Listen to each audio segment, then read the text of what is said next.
biggest thing is the ability to make an impact. From that moment onwards, we moved from being a brand that advertised to a brand that communicated. We collaborate with our clients, and over time, we try and get them to fire us. You must have to have really difficult conversations. I want to see no office wall. I want to see everything covered in ideas. There's so much data available that you can kind of get dazzled by it. And I have. What the hell are you doing?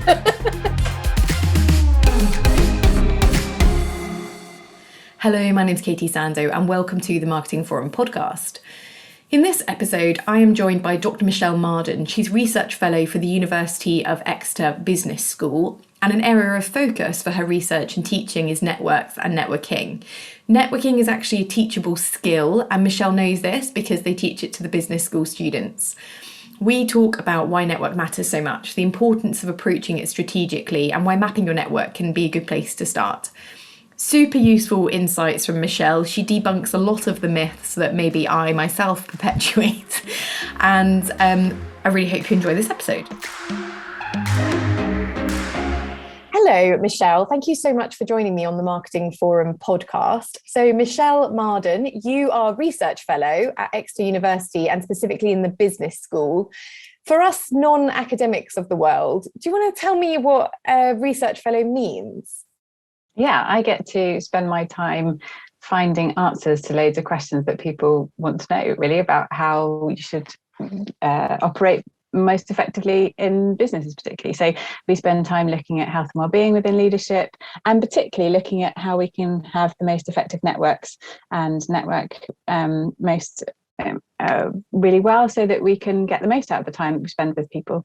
And so I particularly have been looking with at the moment with SMEs, small and medium-sized enterprises, to see how their networks look, what they look like and what they do. And I really enjoy that when I get to work with some fairly recently to see the really impact side of what we do. So some of it is being researcher is tucked away looking at all the academic papers, and some of it we get to go hands-on and work with people directly, and that's really good. How long so we're here to talk about networking today. So I'm specifically interested in, so within the business school, the fact that you're teaching networking suggests that it's something that's teachable, but also, B, something that's considered useful within business and specifically for leaders. How long has that been part of the, what do you call it? Teaching strategy, curriculum. Curriculum, that was the word I was looking for. I guess networking always comes up in different ways, and ever since, because it's about the relationship that you have with people. So you can put networking under all sorts of guises. So we've been doing leadership research and how leaders can connect with their peers and with their followers and things for years as well. And we've had a network centre at the university now for several years as well. And we teach networking in our MBAs particularly, and our executive ed courses, because, as you said, it's really important to understand that networking can be taught. So it can be really scary, and people think you can have really like Marmite reactions, can't they, to networking? They either love it or hate it, and often people think it's really makes them feel a bit icky and cold and frightened and things. And actually, there's loads of things that you can do about how you think about networking and how you go about it to make that much more palatable. But also to understand it's just so important, because networks are about how people get things done most effectively. If you look within organisations, but also then if you're working at more of an SME or sole trader, you look beyond that, then it's how you exchange resources with people. That's what we mean by a network. So how you and who you exchange emotional support with, and insights into new things that are happening. So that's how things get done. You might have a formal hierarchy of an organisational structure. That's probably not how things get done. It's the informal things and the people that you know around, and that's how things get done. So that's why we teach it, because it's really important, and it's worth thinking about it more strategically rather than just a bit ad hoc. So yeah, we'll come on to that. So in terms of then exactly why it matters, so it's really actually quite pragmatic. It matters. Well, so from what you just said then, it matters for a number of different reasons, because there's the kind of emotional side of things. So how do you get support? But then also the really pragmatic, how do you effectively get stuff done? Yeah, is that definitely how you see it split down, or is it more complex than that? You can definitely simplify it and sort of reduce it, that simplify, I think, in the sense that, but there's probably more resources. So there's information, there's career development, there's emotional support, there's understanding of different opportunities. So there's lots of different elements of it, of what you think you might get from, but basically it's about exchanging resources, whatever you call that resource really, and how that happens. And for people with good networks, if you think about leaders within organizations, people who have really good networks tend to be the better performers. They tend to be promoted more rapidly. They enjoy greater career mobility. They can respond to changes in the environments better. They're more influential within and outside their organisation. So that's why it's worth spending time. Why though? Why does it result in all those things? Well, it depends how good your network is. So when we say leaders with good networks, we think about the structure of your network. So we're thinking about, if you've got a very open network, for example, you're more able to see different things that are going on around you, not just hearing the same echo chamber all the time. If you have a more diverse network, so you're speaking to people who are different from yourselves, either in terms of characteristics that you can see, like gender or ethnicity, but also in terms of career ladder, in terms of hierarchy, but also in terms of the type of career that you have, it means you are able to see different opportunities and move your viewpoint into different positions. So if you've got a really good relationship with somebody above you, you can influence what happens in a different way than if you're just a very flat network across your own peer group. So it means you are able to have influence in different ways, and you're able to receive information from other people. You could also, for example, be what we call a broker. So if you are the person that then holds the key relationships across the two different groups that don't otherwise connect, you're a really good link pin. You're really needed as well.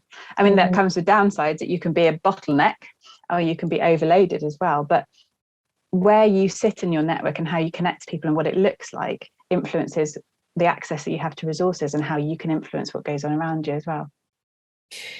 So the way you're talking also makes you think, I mean, so I think there's a lot of stereotypes around networking. It's like you said, so for some people it's a horror story. And I think, in advance of this conversation, I reflected back on like the first networking event that I ever went to. And it literally was in the basement of a hotel. And it literally was full of older white men in suits. And, it's a miracle that I actually in any way persisted, because, I literally didn't know anyone. And, but anyway, so there is a lot of stereotypes. But the other one that I just thought about then when you were talking then is that networking is for senior leaders and business owners. But actually, from what you're talking about, it's actually network within an employed environment as well. Oh, absolutely. Yeah, I mean, this is where you can think about your networks for everything. So you could have your own personal social network. Like, who do you go for when you really need help or support or for fun? We have, every relationship you have is part of a network. And so in thinking about what your network's like, you could do it for your own social life. That's really important too, but it's all, and your own well-being. But it's also, yeah, definitely, if you're a senior leader, of course you need to look at it. But if you're further down, it's just as essential for how you get stuff done there and what you want for the rest of your career in your life and how you go about it as well. I've read, I can't remember where it was, but it wasn't a research paper. It was a journalistic article based on a research paper about brokers and about the fact that they become the highest paid in business. Probably a complete journalistic misinterpretation of the paper. But I was just interested in your view as to whether or not you think that could be accurate. It's definitely an oversimplification, but there is something in that brokers hold a lot of power. So again, they have pros and cons. Everything's about balance. It's about the same as what your diet is, everything in moderation. So if you are a broker, so it means that you are the link pin event effectively between different people and different groups. You hold that kind of a power of resource, so you can hold back passing on the information. You can choose to add more, and you can use that. You can use that to your advantage, or in the wrong hands to the detriment of the organisation and to other people around you as well. So that does provide you a lot of power. But if you aren't careful about it, you become a complete bottleneck for your organisation. And actually, that's not going to go down very well with other people once that's noticed. And if you're also somebody that holds on to that because you want to keep it for your own power, that's not going to go down very well. So it's about how you use that position, really, as to whether or not you can make the most of that. So in terms of what a good network and good networking looks like, where does one start? $1,000,000 question. So there's two different things. Let's separate them out a bit. First is what your network looks like. And then the other bit is how you go about networking, how you do that bit. So the network, there is a kind of 3 different elements that you want to think about, really. And you can use fancy tools to do this, but actually you can do it on a piece of paper in front of you, put yourself in the middle, and then start to put the people that you know around, and then draw some lines to connect them up and see what that starts to look like. And you can make the lines thicker if you use that person a lot more. You can draw some arrows to think whether the resource passes both ways or just one way. So that's really helpful just to start thinking about it. What you're looking for, the ideal network, is what we call mostly open. So you can be far too open, which is where nobody in your network is connected to anyone else. Or you can be really closed. Now that does have advantages of being really closed, because you get lots of support that way. Everybody knows each other. It's really bonding. So that's really important. But actually you start to get your influence in that decreases. And also you lack opportunities and information coming from outside, because it's all quite. So you're looking for something towards the open then, so that there's a mixture of information, new information coming in that other people won't be picking up, that you can contribute to that network, and that you can look for. It helps you to be able to adapt to changes in the environment, things like that. So open. The other one is about diversity.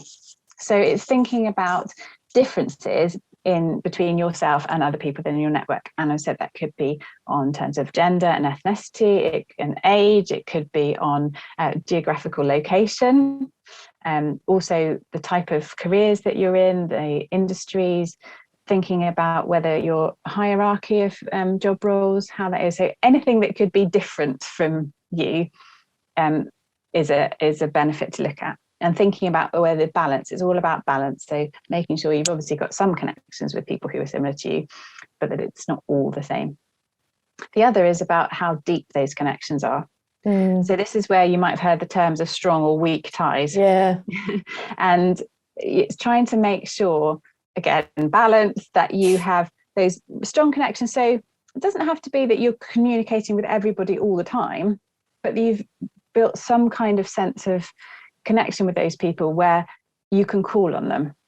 And if you want something, a big ask, you know who to go to. Equally, you might have other people, you can't have everybody like that. So you need to have a balance where some are slightly more weaker ties, where perhaps they're a bit more transactional, or you don't communicate with them in quite such a frequent or a deep way, because deep ties are great, but they also take some maintaining. So that requires energy and time. So that's where mapping is really helpful, because then you can have a look at, who do I know? What am I getting from them? What am I giving to them? And how do I want to maintain that relationship? And you might find as well, there are some that you think, wow, I'm not getting a lot from that person, but they're sucking a lot of life out of me. Maybe I need to leave that one a bit. And so it helps you to think where you want to put your time and energy.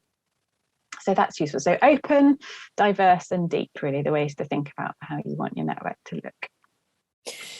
So that's a lot of information in one go, isn't it? I have like so many questions, but my brain's like, where do I start?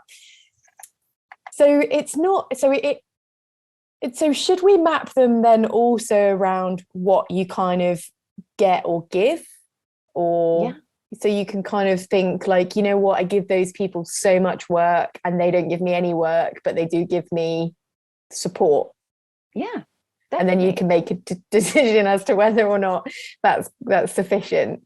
Yeah, and there's no golden, hard and fast rules to these. It might be that really works for you, because you need that emotional support, and it's okay to do that work for them on that basis. But you might also think, actually, maybe I need to put maybe I need to try to source other forms of work from other people, because actually you don't want to over rely on one person either. So it is a case of mapping and then asking lots of different questions about each one, and then it's a personal balance how you weigh it up, but you want to have balance in all the different aspects of it, I would suggest. And then I'm guessing after that, you're sort of doing a gap analysis and you're saying like, oh my God, I only actually get work through one set of channels, or I only really get support at work through, you know, that office manager, and I really need to broaden this. Yeah, it's definitely, you don't want all your eggs in one basket, because you can find that a relationship then can burn out, you could burn out. And if there's a change in the environment, that puts you in quite a vulnerable position as well. But obviously you can't and you don't want to have 10 really close support network just for emotional support in case one gets run over by a bus tomorrow. You know, you've got to balance out what you need. And that takes time to build as well. Yeah. So a really close emotional supportive bond, that sort of thing can take longer. But having an awareness of what's going on around you and exchanging those ideas, maybe that's something that you could have from somebody that you don't see quite so often and you don't need to keep that much energy with. So yeah, balance of how you gap analysis to find out what's missing, but also have a think about what you need, why you need this network. So you don't necessarily need to have the right number, a certain number of people in all these different elements, because if you're getting the right amount of work now, why would you go suddenly looking for increasing your sales? You might not need to. But equally, if you find that actually that's something you want from your network, then you can think, okay, well, how could I get that? Who can I go to, and where do I need to put some effort in? And so once you've identified that, so let's say you have identified that you're just, you know, maybe you need more referrals or whatever. So you've identified that as a key gap. How do you then, so for example, in the business school, how do you then teach people where to find those relationships? Because it's a weird one, isn't it? Because part of me feels uncomfortable at how strategic it is. Because you almost just think like, oh, it's not necessarily genuine connections. So explain to me, while I get over my discomfort, how you guys teach it. Yeah, I think that is really important to acknowledge that for most people, it feels really uncomfortable. When you start thinking about mapping it in this way, it feels really cold and calculated, and that doesn't feel very nice. That's not what we're talking about at all. We're just saying have a think about where you logically and strategically about where you're putting your time and energy. But then you're thinking about how you do this, because you don't want to just cold call a load of people saying, this is what I need. I need a career or movement in this way. Please give me your number and I want to have a tech. Please give me a job. It's not going to work that way. So you want to, it's really important to think about how you approach those people that you might want to. So first find out who you might want to talk to or what industry. And it might be that you don't know who to, but you know what industry. And then think about, well, do I know someone else that might know that industry better or that company, and can I have a talk with them and see where they might suggest I connect to other people. So look at who you already know and what information you can gather from them. That's a really good start. And then you want to find, you say it's got to be a genuine connection, and that's really true, because we all know when you find someone's a bit fake and they're just asking for an ask. Sometimes you're going to have to go up higher and you're going to have an ask. And when you get high, you have to recognize that actually now you're high, you need to give as well. Yeah. So that balance does change as you go around. But if you think about maybe a third party connection, for example, so ask somebody who already knows that person to give you an introduction. And in that introduction, explain what you both might get from this relationship. So you know, you might contact us and say, I'm interested in understanding about networking, and this is what I've also got to offer. So I think go into, and then it takes the cold out of it a little bit, the calculating, because you're thinking not just what can I take from this, what do I need, but actually what can I give to? Yeah. And then it sounds really basic, but so easy to forget when you're kind of on a mission, to think about the social connections you've got with somebody. So when you start a call, when you start a chat, think about talking about the world around you or something in their background that makes you smile or that you're intrigued about or something, so that you're bonding not just on this one ask that you've got, but making yourself come across as a whole person and being interested in them as well. So that's a really useful thing, I think, to remember. It sounds obvious, but actually it's really easy to forget. And it's easy to forget the importance of it too. It's one of those things where, so the two things that I've found quite useful around network is it's actually useful to start talking to people when you haven't got an ask. Because if you can start building relationships when you don't want something, it becomes a lot easier when you maybe do have an ask. So that's why I think it's helpful to be always open to helping other people, because you don't know at what point you might need something in return or what part. And from what you're saying, there's probably a line around, like you say, balance wise, around how often you're saying yes to some of that stuff. There's definitely that. You made me think as well, actually, that one of the really useful things that often comes back and that we talk about with our students is things like volunteering. Because, as you said, that's not an immediate ask you're giving, but you're making these connections in the community and where you work and things, and you'd be surprised who you might suddenly bump into and talk to that is connected somewhere else, or that you have an interest in common and you can share tips with and all sorts of things. So it's definitely think about it, but then also just enjoy being you and going and doing things and giving back as well. I also have spent I haven't done the mapping exercise that you talked about, although I'm tempted to do it, but also a bit scared. Go on. But sometimes when it's useful to think about where you met your current connections that are high value in, and I don't just mean that in a kind of referrals or whatever kind of way, and then almost maybe replicate some of those. So, for example, courses and programs are some of where I've met some of my best, work associates, not actually through ever wanting something, but just from an initial, you're connected. And that's why it's really helpful, because you're connected by something that wasn't sales related. Yeah. And I think you've sort of reiterated the point there. You've got something in common. Exactly. And I think that's what's really important, is making that connection with somebody on a particular basis, something that you've got in common. And it could be the course, or it could be through the course that you actually decided neither of you like the course, and then you discover you both got common a dog. enemy.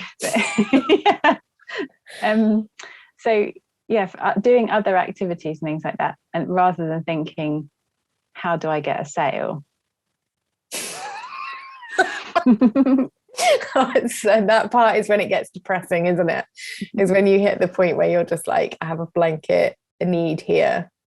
But yes, anyway, it's best not to think about it in those terms. When you've got these business students, then they're probably starting from zero. Often with our courses like MBAs and executive eds, they're actually already fairly senior leaders and working with for that particular course. And so they've already got a network. I really don't think there are very many people around who have no network at all. You probably haven't thought about the resources you have in terms of it being a network if you think you have no network. But you know people, human beings, and that's just start from what you have.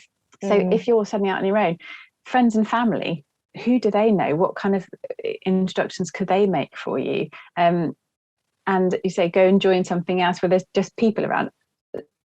We are not isolated individuals who know nobody at all. So don't panic. Just have a look at who you already know already and start from there. What about networking? Well, we've actually touched a bit on that already, because when you think about networking, most people who don't like it, which is most people, think about your horror story of being in that room with the glass of wine in one hand. How do I balance a plate of food, and how do I go and talk to somebody else and then ask for their business card, and how do I move around the room, and how do I say who I am and in what 30 seconds? I mean, it's horrific. That would be the least preferential way for most people doing it, and probably the least effective in most instances. Oh, really? It's really not the ideal thing. I mean, because for some so people random. It works because it's so random, and because there's so many people there in one go, and you're not really making this amazing connection with somebody that's going to get you an exchange of resources necessarily the way you want. It's not a no to doing it, and there are instances where maybe you have lots of local businesses together for more of a social event or something, and you would exchange you would maybe meet one person, but for the amount of time that you might spend, you wouldn't want to go to loads and loads of those networking events. No, you're not going to get from it. Actually, having more of a think about where you spend your time, asking someone else to make you another introduction, you'll probably get much more from that than going to these horrific networking events that scare the life out of most people. So that's where I think, the things that we've already talked about in terms of networking, about getting a third party to make an introduction, thinking about what you've got in common, making an offer as well as an ask, being really personal about it, going and do some volunteering, going to a social event. If you've got a colleague already, you think that they actually, when you look at who you know and think about some weak ties, you might think, actually, that person's quite interesting, or they've got something I think I might want. Can you think about how the nature of that relationship? So if it's really transactional, just business, could you offer to meet up for a cup of coffee? I'd really like to pick your brains on something. I think it'd be really interesting. I'd love to have just half an hour with you. Can we meet up for a coffee? That changes the dynamics, and it's actually a much better way of getting that connection from somebody who's then more likely to give back the other way. I mean, you're going to meet some dead ends. You're going to meet some people who just aren't having any of it. You can email them and they're just not going to give back. There's a point at which you say, okay, let's try again. Most likely it wasn't you, because if someone's like that, they're going to be like that with most people. So don't take it personally. Try a different route. I think the other thing is to book time in your diary to do it. Like, it's really easy to think, okay, I'll do it, but we're all so busy, we don't. And when it's something we don't really want to do, we find all sorts of other reasons for not doing it. So yeah, book time in your diary, even if it's like 10 minutes a week to start with, or half an hour a week, something. That's your time to think about your network. And then maybe you use that time to update someone that was a fairly good introduction to your current job or something, but actually haven't spoken for 6 months. Send them an update of what you're doing, ask how they're doing, that kind of thing. So put those kind of things in your diary. Okay, so nurturing. Yeah. Think about the relationship you have. How much maintenance do they need? Sounds really calculating, isn't it? How much do you have to maintain that, put effort into keeping that relationship going? Which ones don't you want to put as much energy into? What kind of energy does that need? It's not all cool. It's really human. It's really social. The thing that we really push on people is to keep this personal and social and just normal human being interactions. So I think when you start, it's only the communication of it that sounds, cold, like you say. It's like, it doesn't mean you have to behave in that way, does it? And when you're nurturing somebody, when you're nurturing a relationship, I suppose it doesn't necessarily need to be cold. You're doing it because you want to, but you're training yourself to, I suppose think about it more slightly holistically. Yeah, and thinking about where you prioritize time. You might decide, actually, if you think about the whole of your week, you plan how much time you're going to put into your work diary, how much time you need to go and plan the food shop, and how much time you need to cook the meals. And actually, I want to make time to go and see a friend. Well, that's a nurturing a connection, isn't it? We don't feel so bad about our social connections, about how we nurture them. Did I call so and so today? Have I had a chat with her? Oh gosh, I haven't phoned her for so long. I better see how she's doing. We do that automatically with our friends, but then we freak out when we got to come and do it for work, because suddenly we put this other pressure on ourselves and it's not the same. So think about all those amazing skills that you've got to have those friendships in a social basis, and then try and transfer a bit over it. Think about networking more in terms of sort of building really purposeful relationship and nurturing those purposeful relationships as a way of having a system of exchanging information and supporting each other in your professions. So just to recap then.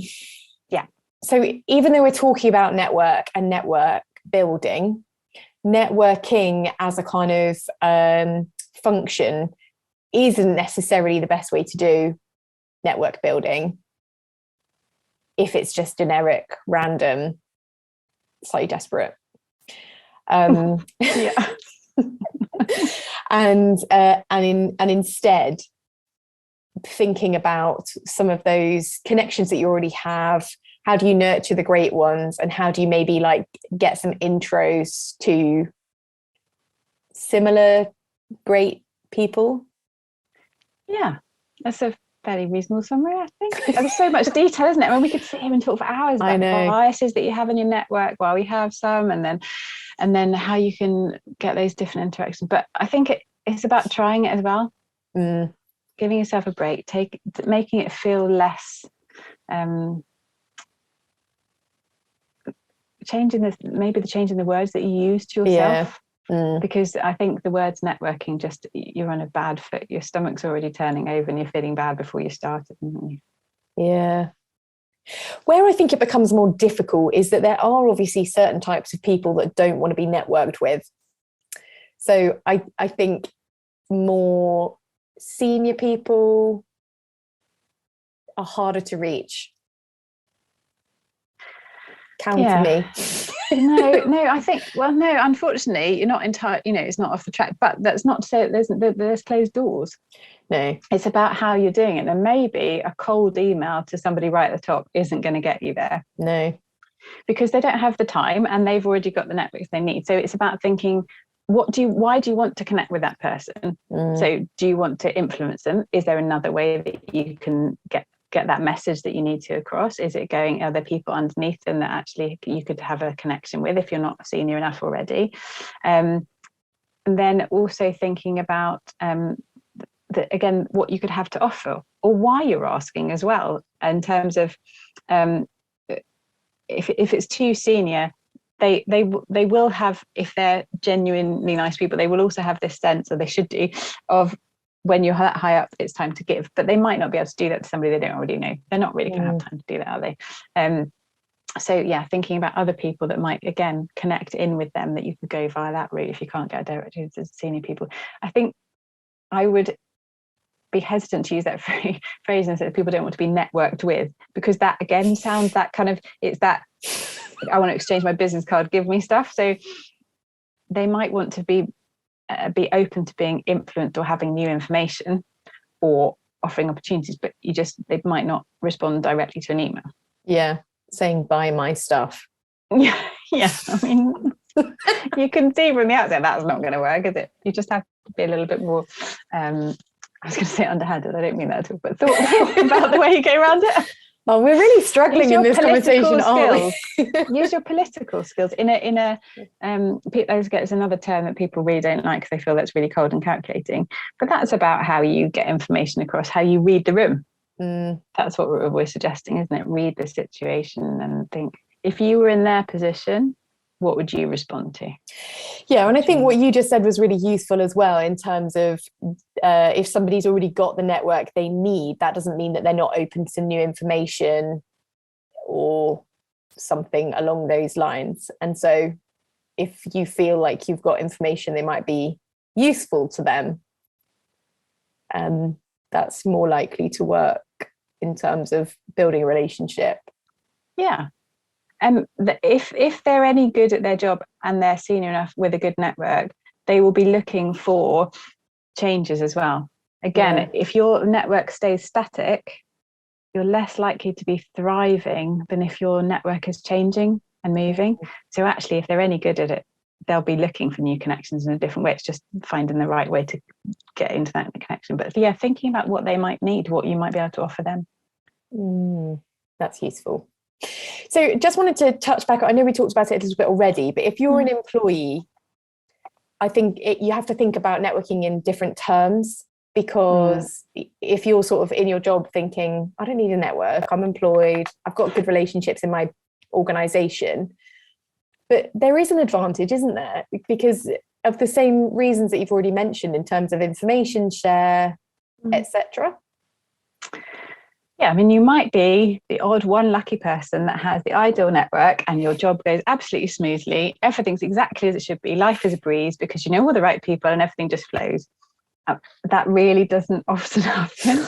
Most organisations... Please write in if this is you. Yeah, we'd all like a job there, please. Most organisations require some ability to see the right channels, the right people to go and see, and how to know people to get what you need to get your job done. And actually, for organizations, investing in their employees to allow them to network, to make connections and join up with people through informal channels is really worth the investment, because that's how work gets done. It gets done because you know that when you want to get a meeting with so-and-so, you have to get through their secretary, and she really likes chocolate. So if she's having a bad day, buy the chocolate. You want it. I mean, there are things that's related. It's human beings, isn't it? That's what happens. So, and that's just being kind and being respectful of the people around you, and noticing and being aware of who they are and what's going on for them. You know, when you start a meeting with somebody, have a chat about what happened to their kid the other day, or their dog. I mean, Zoom and visual connections like this, virtual connections, have been great for allowing you to see some of the personal aspects of people's lives, whether they like it or not. So use those as a way of being able to understand what the people are, check up on those people within your organization. So, and people spend a lot of time on this. If we think of organizations, you know, if you sit next to somebody in an office, you're more likely to work with them and build connections, versus if there's somebody you need to see is up the hill, it's physically further away. So you have to put more effort into that relationship to work better together. So I think for organizations, employees within a company, it's so unlikely you have the perfect network. And even if you do, it's only going to stay perfect for a certain amount of time, because things change, your organizations change, the people who are around you change. So you always need to be thinking about how you invest time in the people around you and what you do for them. And do you, because I remember years ago, this was specifically related to Cornwall, but I remember hearing a statistic, and it was something ridiculous, like 75% of jobs in Cornwall aren't advertised. And I don't know if that's as true now. I don't even know if that statistic had any kind of data that backed it up. But I kind of hope it's not true. But even that in itself, there's got to be an element of, it's helpful to know if like you say, if you're in the perfect role now, it's not necessarily always going to be perfect. And it's helpful when you're moving around and looking for other roles to have some knowledge from the inside of where you want to go. Is it those kinds of relationships as well? Well, obviously, it depends on what you're trying to achieve. But as you say, most people are not going to stay in the same job now forever. I think when you think about that, I need to know people in order to make sure I've secured a job in the future, that can start to feel a bit cold again, can't it? There's nothing wrong with it. It's perfectly right, but it feels bigger. But if you think of actually, I'm probably better. I would be better at my job and better for my organization right now if I have an awareness of what else is going on around me. Sure. And what other companies are doing. So you can put that in a slightly warmer feel as well. Yeah. So you can I've exposed my cold heart. No, I think that's a very traditional way of thinking, and very useful, but not everyone wants to feel that way. No, yeah. But I think there is quite a lot to be said for that adage that actually most people get their next job by not through an advert. Yeah. It's the people you know, and it's how you know. And there's nothing wrong with that. Who would you create opportunities by the people you know, by the experience you have, by the record that you show in terms of how good you are about what you're doing and the ideas you come up with. So expanding that, people talking to people outside your organization, which may have a view to the future as well, that's got to be a good thing for people to be able to do, bearing in mind the amount of time you have as well. Sure. I think with the job thing, I think what's useful is not necessarily like, I need to make sure I get that job, so I better know some people. For me, it's more like knowing that you can call someone and say, oh, you used to work for them, what are they like? Or, it's that kind of brain pickage. It's the inside track that you might not get that's of value from a network. Yeah, that's definitely, that's what you think about what you get from in terms of resources, and that's knowledge sharing. And it may be that you don't know someone from that organization, but it may be you know someone else who then knows somebody. So it doesn't have to be direct contact. You don't have to know everyone in all the organizations around wherever you work, but being open to other people. And that's where, again, sometimes we like to keep our boundaries between work and home life, don't we? But sometimes it's worth it crossing them over a bit. So it may be that somebody who you meet in a volunteering group down the road actually ends up knowing somebody who works for that organisation that you quite fancy a bit further down the line. So think about all the different routes if you've got for sourcing that kind of information when you need it, I think. I know it's not exactly the same, but am I right in thinking that you have done a lot of work with the peer leader groups? Because I remember seeing a thing that's saying that Belgium had done this, invested in this. I'm probably getting the country wrong, the place wrong, the timing wrong. But so my memory was that Belgium had done some work on peer networks and that they'd been highly effective, and the other countries were trying to replicate it. That bit of knowledge is beyond me. I don't know whether Belgium did or not. However, peer networks, utterly mind-blowingly amazing. So we have now run 3 cohorts of this peer network, which is a small group of SMEs, individuals who run those SMEs. So 6 to 10 people in a group. And we run a process called action learning. So the idea of that is quite a deep, open connections between those people to start with, sharing information together about our lives, about who we are, so you really get an understanding of the people that you're with. It's a closed environment in the sense that anything that gets shared there stays there. So it becomes quite a safe environment for sharing things that are going on. And then we've used it in the way of people bringing their business problems and issues, topics, consideration, ideas they've got into this network. And then people spend time asking open questions. So they don't provide advice, they don't provide the answers, but they get people to think about it and make their own reflections through hearing questions coming from different perspectives. And then at the end, we've used it to create actions that they then take. So it's a very action focused approach. But the bonds that people have created in spending that time with each other have been so transformational. It's just so exciting to see. This is the bit of my job I love as well, when you get to go and see the impact that you're making of this stuff. And it's so inspirational listening to these people as well, and how they can move their thinking on and where they can go with it. And the connections from having spent that really quality time with people for whom they had no ask to start with. They quite often have no business connect not in the same industry, then different industries, but that quality time together to just really listen to each other and be there for each other has created bonds where they now have a superb support group to go to bounce ideas around for anything. And there have been connections where they've then started helping each other out for work, so mapping each other's carbon footprints and providing each other support for all sorts of things they do. I mean, it's just been amazing. So I think, again, in terms of networking and building your network, finding some deep connection with people has been great. And actually for us as a business school, being able to make those really deep connections with those organizations has been brilliant, because now we have this connection where they can come to us and they've been asking us for people for placements. We have a real understanding of what's happening in their business, how we can move them on to different programs that we have to help them. And for us being able to get feedback about what's happening in the community, such a strength of connection that we wouldn't have got in another way. So unfortunately, the peer network as such is ceasing, but there are other programs that will be running, like a Help to Grow program as well for SMEs, which will be fantastic, and should, the way it's set up as well, provide people with those bonds. So again, like you said earlier, going on courses, great way to expand your network and make connections, really meaningful connections with people where you can turn to each other. Really helpful, and realizing that you're not the only one who has those questions, those issues, those things that are going on. So yeah, great. It's interesting because what you're talking about in the peer learning environments, I would imagine that people with really great networks have got the ability to do some of that as well anyway. So it's almost like creating an environment where you're able to do that without spending 30 years in a career building the ability to do that.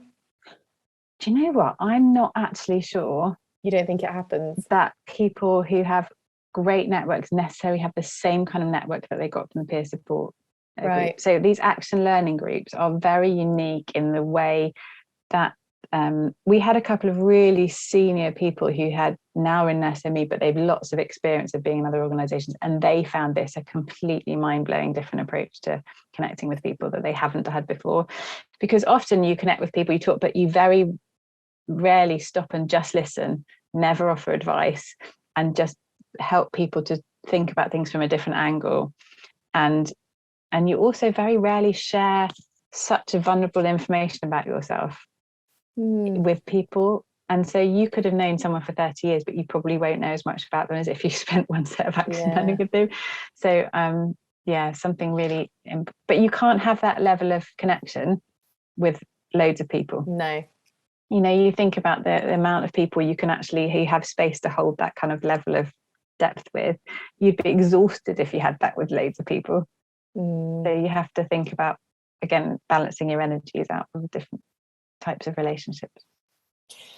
So in terms of businesses, if you are, so obviously, my dear listeners, marketers, communicators, creatives, so I've always felt networks really important, particularly for those in SME roles in these three sort of sectors, is because you are having to do things like outsource, because you are having to, it's a quick changing environment. There's stuff that's changing all of the time in, marketing, creative design, whatever it is.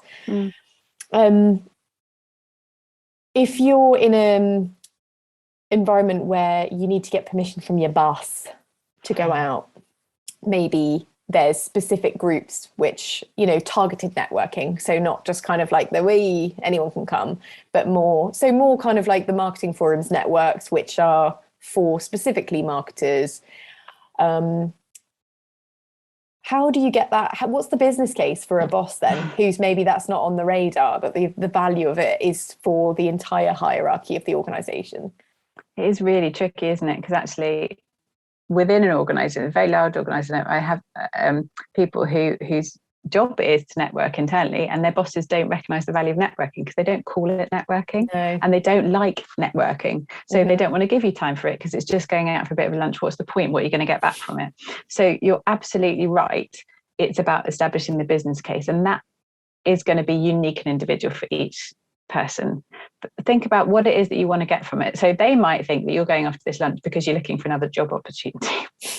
Well, you might get that eventually, but what you're going to get from it, is it information? Is it new opportunities? Is it looking for innovation? Is it being able to get support? Is it going to be looking for advice to recruit other people so that you can find the best employees to come? What's the gap that you see?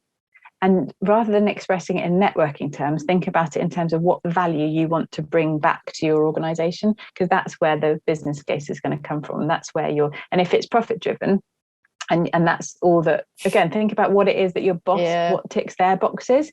So if they really like innovation, how can you show that you're going to bring that ticks it in terms of innovation? If they really like just numbers and generating income, well, put some numbers together. Sales. Figure out if so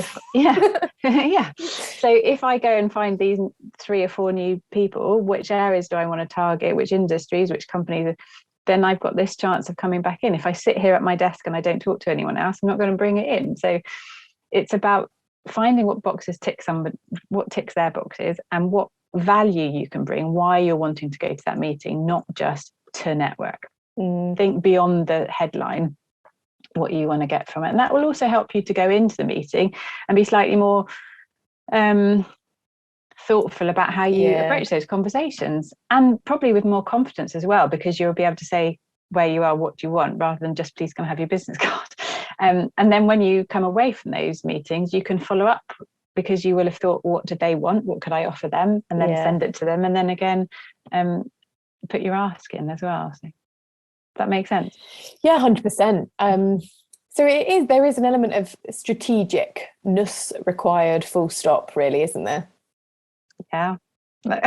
And by strategicness, I think the word that most people use is strategy.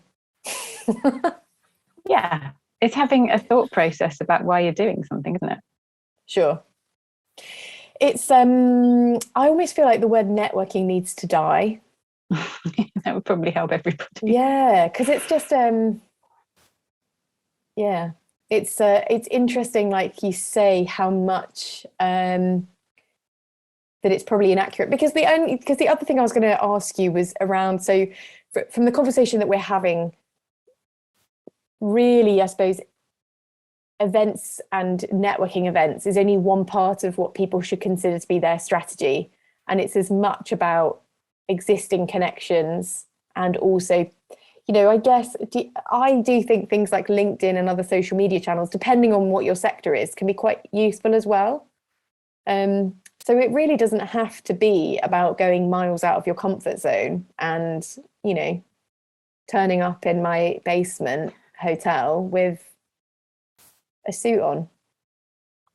Definitely. I think that's really important to think. Yes, what was the phrase? The magic often happens just outside your comfort zone. So you probably have to push yourself a little bit, but you don't need to step out miles of it. And yeah, social media things are definitely useful for raising your profile in some ways and making connections and sort of once you've met somebody, establishing, you know, putting the name to a face and making that connection. But I think I'd always think about why you're doing it.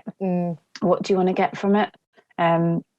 What do you want it to, if you want to be even really cool, what do you want it to look like from the outside? Who do you want to have linked up with and shown that you're linked up with? And what do you want that to feel like? So yeah, definitely use them, but think about why you're using them and how you're using them. It's just self-awareness all over the place these days, isn't it? Can't get away with doing anything mindlessly. No, we'll get there eventually. Well, I think I'm going to spend the rest of the afternoon planning my...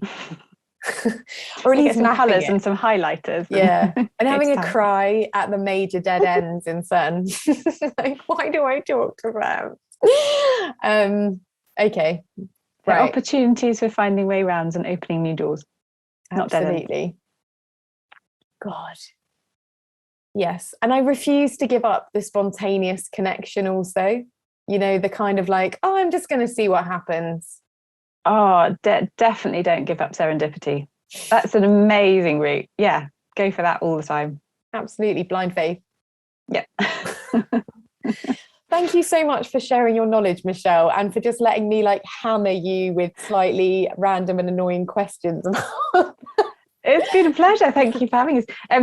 The other thing I was just going to say is that we're really interested in helping SMEs to understand networks and networking, and we've got a survey coming out fairly soon, which is going to help us understand what lots of SMEs networks look like and thinking about how they go about networking. But what we also hope is actually, if you have a few minutes to take the questionnaire, it gives you a chance to start asking the question, reflecting on your own network.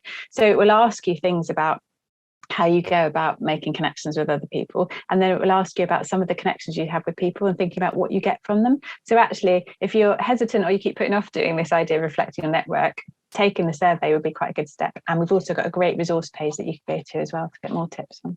And just with regards to this survey, so does it matter who in the business is filling it out? You'd rather it were the boss?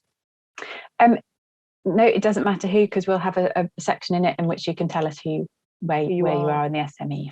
But it's all anonymous, and so we won't actually know who you are, but you'll give us a kind of idea of whether you're the owner or further down the SME. And does this micros, freelancers, consultants, yay or nay? Yeah. Yes. Okay. Yeah, because it's not about who you know within your organisation. It's also about who you know outside, where you get all of those resources exchanged from. So. Okay. So you can do it too. I know. I don't know if for some reason there's like a part of me that really doesn't want to plot this. What are you most worried about plotting it? I don't know. I think you might be surprised if you do yours to realise how many people you know and where you can get stuff from. How good. I think you might have a smile on your face at the end. I know I have a big network. I reckon what I will identify is what you advise people not to do, which is to have a completely random, unstrategic. This will be the opening of a new chapter when you can then think about where you want to fill your gaps. I contact you henceforth, you've been targeted. And then you're going to use people to close your gaps as well. So we'll watch out for that one. I've got a gap in this area in finance. It'd be really helpful if you could. What we'll do, if you're listening and you are intrigued by this survey, is we will add it into the notes on the website. So there will be a bunch of resources and we'll link to some of those, including the survey. and we'll circulate it around as well. So hopefully, Michelle, we'll get you a few creative folk. That would be wonderful. Thank you. And of course, you can always join the Business School SME network too. Yeah, I didn't know there was a business school SME network that we could join.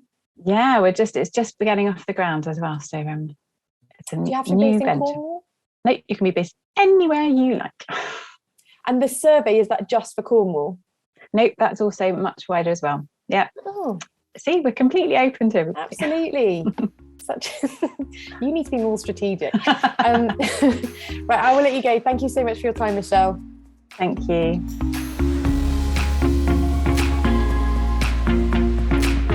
I hope you enjoyed that episode of the Marketing Forum podcast. If you are not already, please do like and subscribe. And you can follow us on social media or subscribe to our mailing list to find out more about episodes coming your way soon.